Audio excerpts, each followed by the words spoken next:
country's doing right now really well, but it's illegal, and you're not supposed to have it, and it's not supposed to be leaked. How bad Obamacare is, and it's the worst anybody's ever seen. It's a disaster. Obamacare is a disaster. If I had the greatest bill in the history of the world, they would not vote for us because they hate the Republicans, probably hate me. But wiretap covers a lot of different things. I think you're going to find some very interesting items coming to the forefront over the next 2 weeks. Good evening and welcome to Tucker Carlson. Tonight, we just sat down for an interview with President Donald Trump. This morning, we boarded Air Force One with the president at Andrews Air Force Base outside D.C. and flew with him to Detroit, where he held a meeting with auto industry executives. When we landed, the president spoke with us at Willow Run Airport. That's where the Ford Motor Company built the bombers that helped win World War II. He had a lot to say about his tax returns, the wiretap controversy, which was interesting, Obamacare, and, of course, the press. Watch.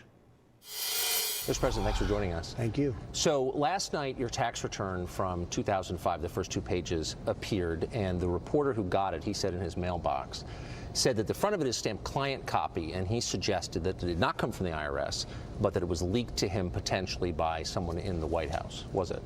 Well, certainly not from the White House, that I can tell you. I don't know where they got it. This guy's been following me for 25 years. He's not much. And I don't know, I have no idea where they got it, but it's illegal. And you're not supposed to have it, and it's not supposed to be leaked.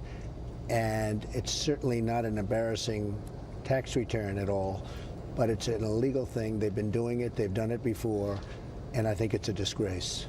So it showed that you paid about a little less than 25% federal taxes on your income that year, which was more than a lot of people, but it's still less than the 40% that wage earners, people with no investments, would be paying.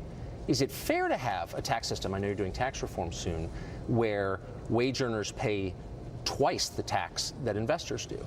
Well, I actually paid less than that, and it is not fair because the income was actually $250 million for the year. And if you notice, there was about $100 million in tax deductions and depreciation and various other charges. So actually the income was at the 250 level, and if you look at it, it's really a lower number, and no, I don't think it's fair. And I've been complaining about it for a long time because I don't care about me anymore. I care about the people out there. And, you know, me, I'm very satisfied. I'm not going to go back into building major buildings someday. I'm not going to be doing what I used to do and used to have a good time doing it. This is what I'm doing now, and I'm saving a lot of money. On the airplanes, I saved $725 million. Probably took me a half an hour if you added up all of the times. And we've saved a tremendous amount of money in government already, and that's just the beginning. I will tell you, the tax, people are paying too high a tax. And one of the reasons I want to get the health care taken care of, and it has to come statutorily and for other reasons, various complex reasons having to do with politics and also Congress, it has to come first. It really has to come first. But one of the reasons I want to get it finished, ideally soon, is because I want to start on the taxes. People are paying too high, companies are paying too high, it's affecting our jobs, it's affecting a lot of things. Now, with that being said, the country's doing right now really well. The level of optimism is up, highest it's been in 15 years. You see the kind of numbers coming out. It's amazing, the enthusiasm. I saw this morning on Fox and Friends. I like that group of 3 people. But they had a man who was saying, Trump is the greatest president ever, and there will never be one like him. Now, the thing is, I've only been there for like 50 days, but he was very enthusiastic. But he was talking, he's a manufacturer, and I've taken off regulations by the thousands. And we're just starting. We're just starting. So there's great optimism about the economy, but we have to get the taxes reduced. But you want to start, and you can imagine a system where I think federal top is a little less than 40%. Obviously, taxes at the top on capital are 20, but you'd like to see them at parity. Oh, it's going to go. Well, it's going to go. First of all, it's going to go way down for the middle class. It's going to go way down for business. Right. I'm going to try and get the 15% level if we can for the business. I think we'll probably be a little bit higher than that, but we're going to try and get the 15% level. There's tremendous waste in this country. There's tremendous, the bidding procedures in the country. I'll give you an example, medicine. I met with a man that I really liked, Elijah Cummings, congressman, and he was in my office and so passionate about prescription drugs and drugs, the fact that they're so expensive in this country and so expensive for people. And I'm going to work and put in this bill, or shortly thereafter, a new bill, bidding for drugs and prescription drugs. You go to Europe, they buy them for a fraction from the same Right. company. They buy them for a fraction of what they pay in the United States. Because we have a middleman system, and we have a lot of bad systems, but basically we don't have a good bidding system.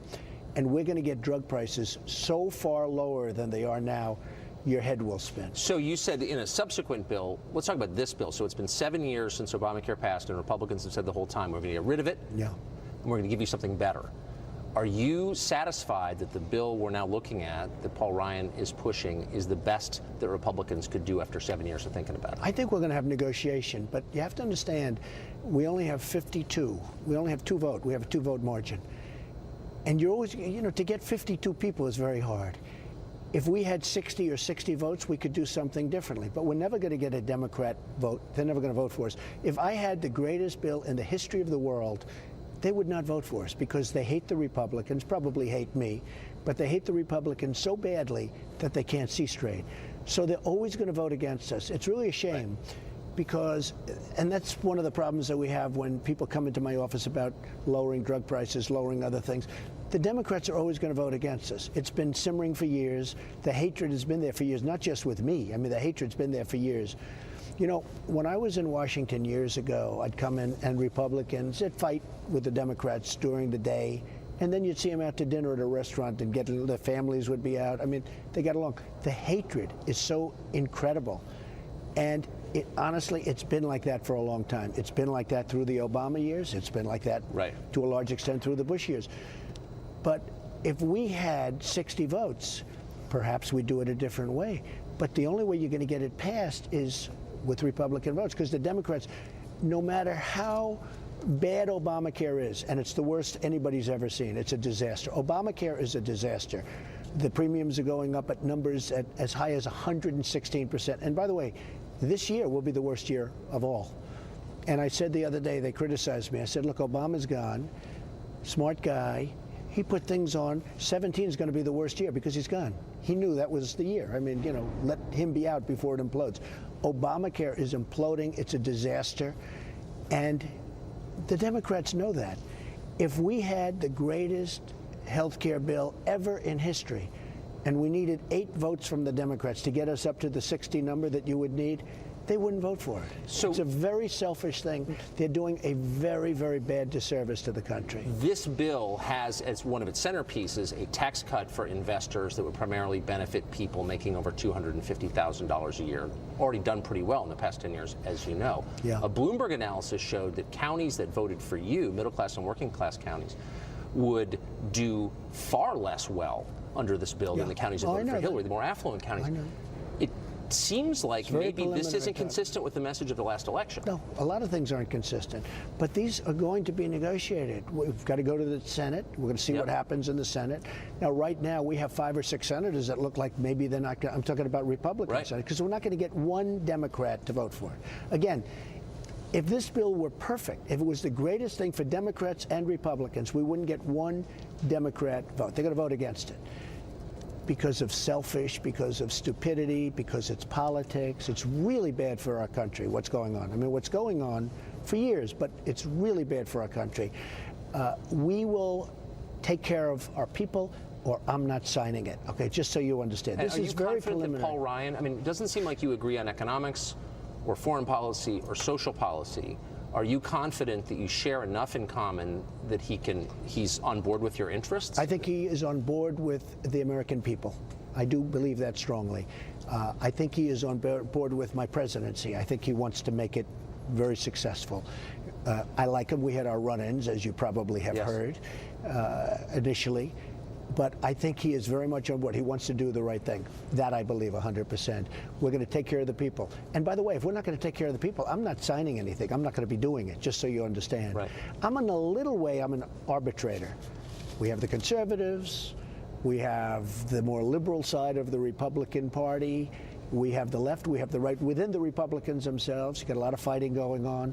We have no Democrats. Again, no matter what we do, we're never going to get a Democrat. Maybe we'll get one along the way. Right. Now, if we could get, and the one thing they don't add is phase 3, because phase 3 makes a lot of things very good. But if we could get some Democrat vote, we could change the bill. We could have we could have a repeal, which really essentially we have anyway, but we could have a specific repeal. but we're not going to get any Democrats. No matter what we do, it doesn't matter what we do, we're not going to get. For phase 3, we're going to get some Democrats, I believe. Because phase 3, there'll be incentives added, and there's so many good things, including, that's where I'm going to put the bidding for medicine. I'm going to put that, I want them to put that in phase 3. Phase 3 is a part of it. You have phase 1, which you know about. Yeah. You have phase 2, which is really not a phase. That's where our secretary, who is a terrific guy, by the way, Tom Price, is going to sign away. He's going to sign his heart away, and he's going to get rid of those horrible things that have been signed over the years. And then phase 3, a lot of the goodies are added in, and we're going to add now in medicine. We think we're going to be able to do that. Or I'm going to have a separate bill for the bidding of medicine.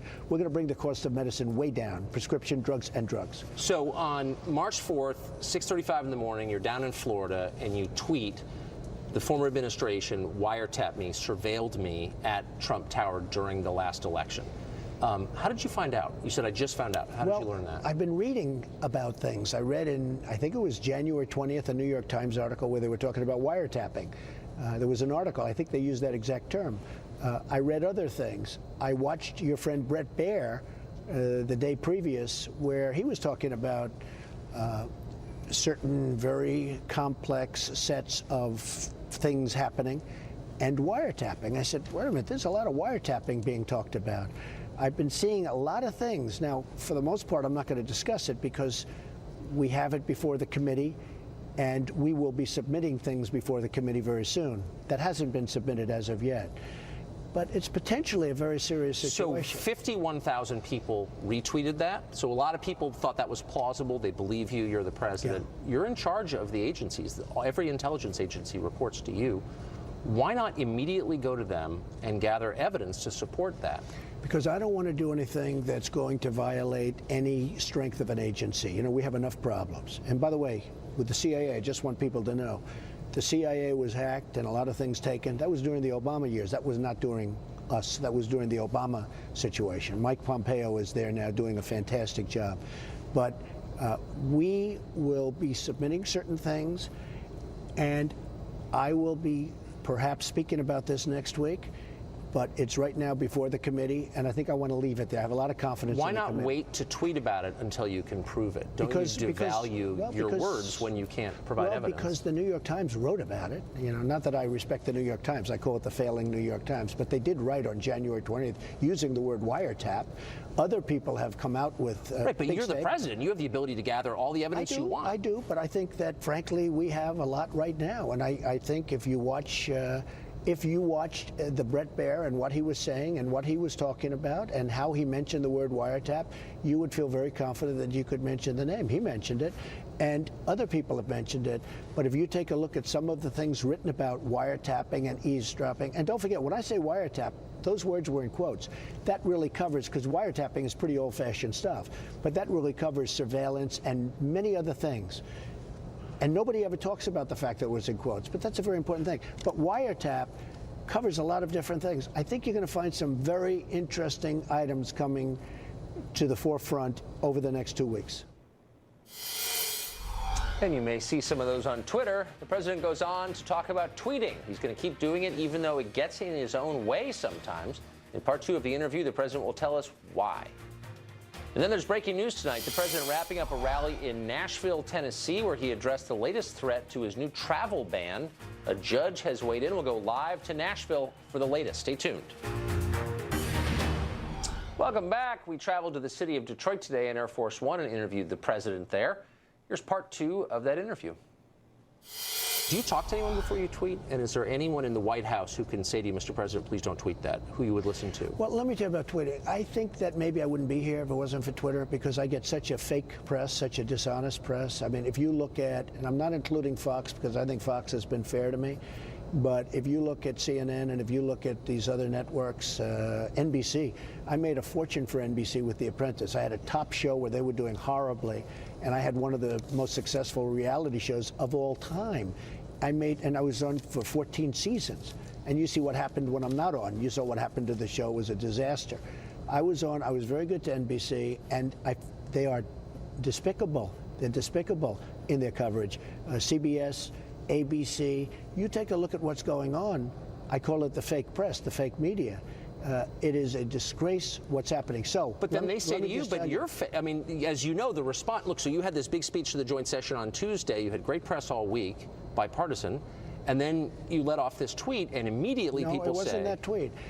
They had you other can't back things. Up what you say. Excuse me. I had a very successful night, joint session. It was very successful. I got reviews even from people that I would never think I was going to get good reviews. I got great reviews. Yeah.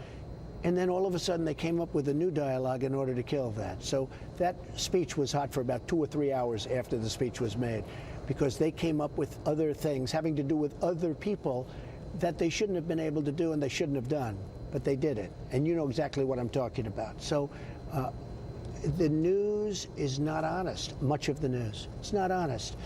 And when I have close to 100 million people watching me on Twitter, including Facebook, including all of the Instagram, including POTUS, including lots of things. But we have, you know, I guess pretty close to 100 million people.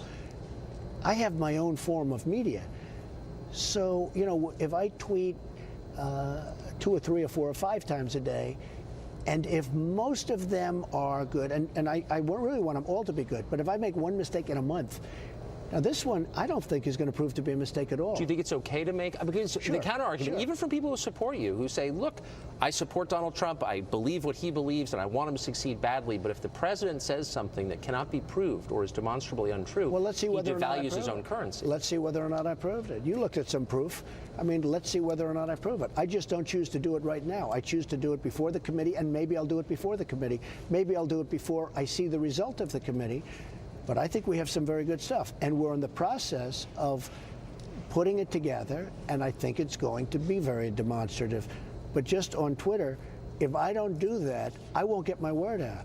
Because when I say things, the press doesn't cover it accurately. They cover it very inaccurately, much of the press. Some of the press, by the way, some of the finest people I know are reporters. Reporters are wonderful. I'm talking about the fake media, the fake news, and there's a lot of fake news. So if they're not going to do me the honor and the public the honor of spreading my word accurately as it was meant, and you know exactly what I'm talking about, because there's been nobody in history that got more dishonest media than I've gotten.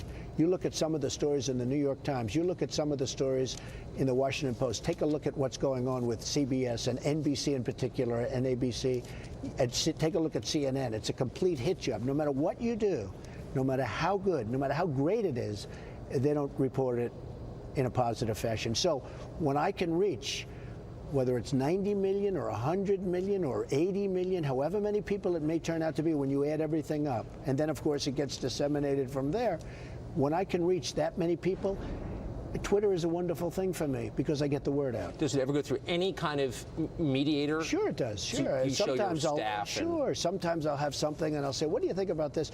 A lot of times my staff comes to me and they say, could you do a tweet or this or that because it's not being shown correctly? I mean, they'll come to me a lot and they'll say, could you do, I probably wouldn't be here. I'm not talking about Twitter because it's really Twitter, Facebook, and lots of other things, okay? But I might not be here talking to you right now as president if I didn't have an honest way of getting the word out. Last question. European nationalism obviously is flowering, and a lot of it is about immigration and culture. Do you think it's possible to move a large Muslim population into the West and successfully integrate them into Western culture? Have you seen that anywhere? Well, it's not easy, and it certainly hasn't been easy. You look at Germany, you know, I took a lot of heat over Sweden, and then the next day they had this massive riot. Now nobody talks about it. It certainly has not proven to be easy. At the same time, well, they've been trying, and we'll let you know. The assimilation has been very, very hard. It's been a very, very difficult process. I want this country to be safe. I want this country to be great. It's called Make America Great Again. That's where I got elected. I want people that love our country, and many Muslims do. Many, many Muslims do. But it has been a hard process. If you look at Germany, what's happened? If you look at Sweden, what's happened? If you look at Brussels, take a look at Brussels. I mean, look what's going on. Take a look at so many other places. It has been a very hard process. We are going to try very, very hard to make it work. Mr. President, thanks. Thank you very much. Well, there's more of the interview with President Trump. Tune in tomorrow night at 9 for the rest. We're going to ask him how he occupies himself at the end of every workday. It's interesting.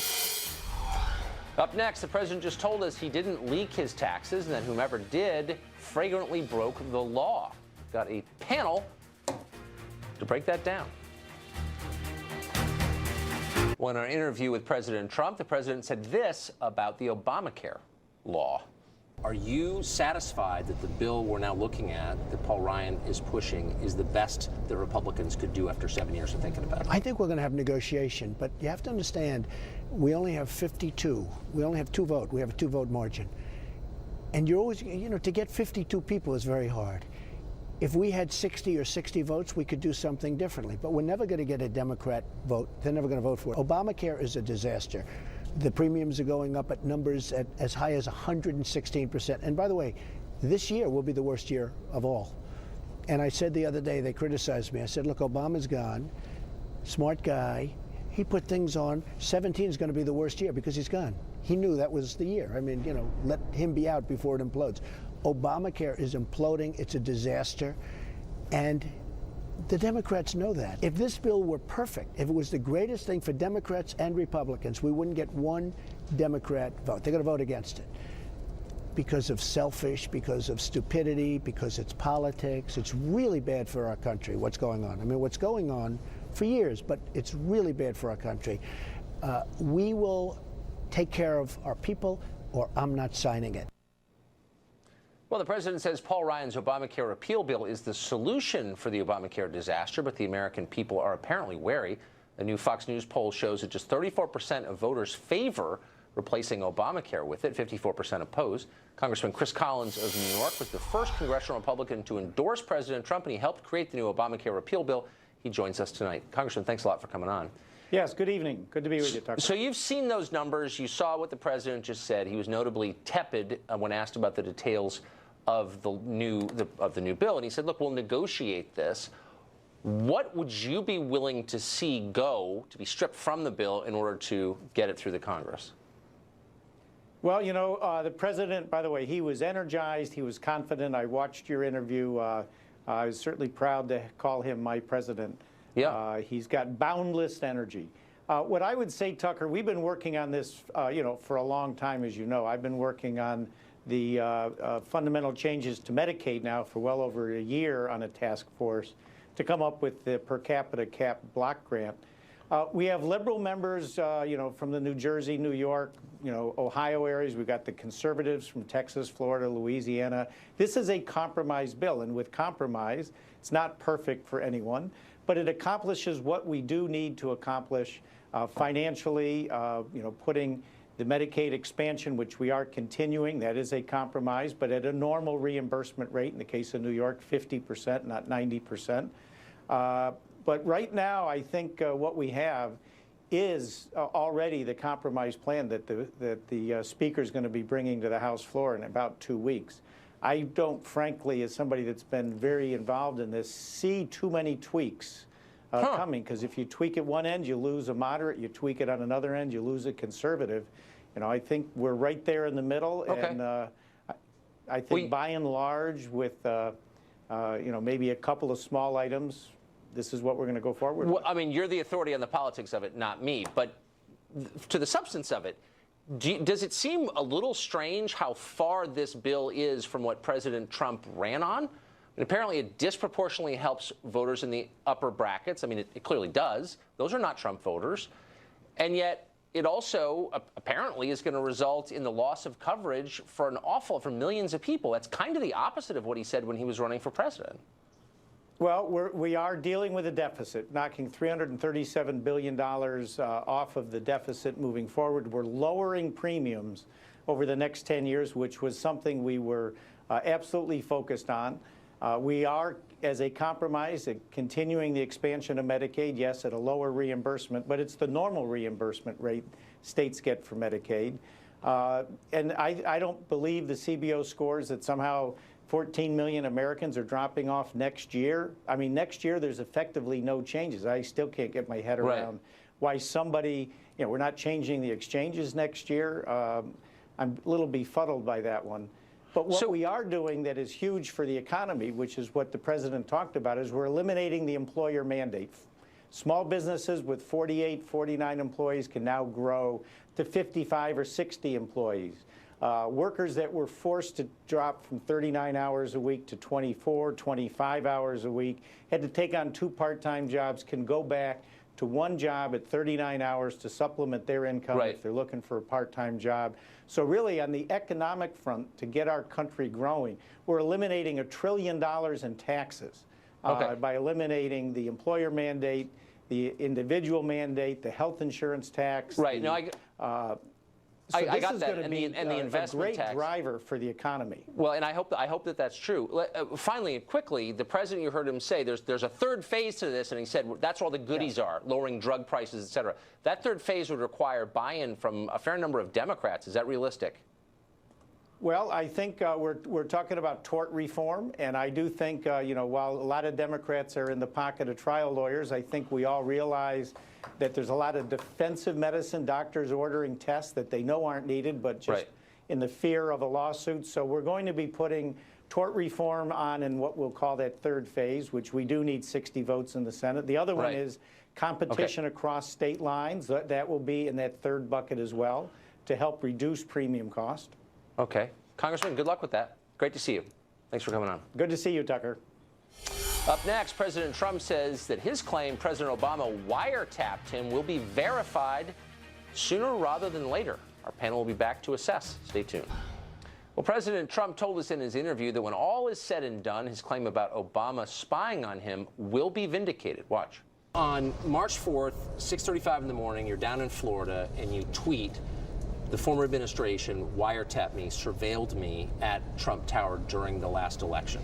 How did you find out? You said, I just found out. How did you learn that? I've been reading about things. I read in, I think it was January 20th, a New York Times article where they were talking about wiretapping. There was an article, I think they used that exact term. I read other things. I watched your friend Brett Baer the day previous where he was talking about certain very complex sets of things happening and wiretapping. I said, wait a minute, there's a lot of wiretapping being talked about. I've been seeing a lot of things. Now, for the most part, I'm not going to discuss it because we have it before the committee and we will be submitting things before the committee very soon. That hasn't been submitted as of yet. But it's potentially a very serious situation. Well, in that interview, we just heard President Trump appear to credit Fox's Brett Baer for the idea that President Obama spied on him during the campaign. Brett never actually reported that, but we're pretty sure the president was referring to this interview that Brett conducted with the House Speaker, Paul Ryan. Watch. There's a report that the June 2016, there's a FISA request by the Obama administration, Foreign Intelligence Surveillance Court, to monitor communications involving Donald Trump and several other campaign officials. Then they get turned down, and then in October they renew it, and they do start a wiretap at Trump Tower with some computer and Russian banks, and it doesn't show up anything by reporting. Have you heard that? Well, again, and like I said, none of us in Congress, or anybody that I know in Congress, has been presented with evidence to the contrary of what you just said. So you believe it to be true? Yeah, that we have seen no evidence that anybody in this campaign or any other American was in on it with the Russians to meddle in our elections. We know they meddled. Russia's an adversary, and that's something we have to work to counteract. I got it. But my point is that the Obama administration was pretty aggressive. A couple of FISA I hear your requests. point. But I'm saying, but I've seen nothing of that. I've seen nothing come of that. That's my point.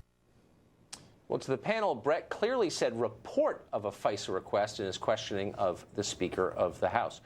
Back with us, Daniel Halper, Molly Hemingway. Molly, what's going on here exactly? Well, I think Brett was pretty clear about what he was asking about, these reports that you're reading in all these different newspapers, these accounts of wiretapping, and he's asking Paul Ryan. He asks him 3 different times. He says, have you heard that? Paul Ryan says, yes, but we've seen no evidence, or he says, we've seen no evidence contrary to what you've just said.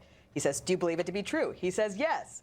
And Baer again asks him, so, my point is, if this is true, the Obama administration was being pretty aggressive, and Ryan once again says, yeah, no, I get your point. I'm just saying we've seen nothing come of this. I don't see, I watched it that night too, and it did seem like Paul Ryan was almost confirming what was being said in these reports that were the topic of the day. Interesting.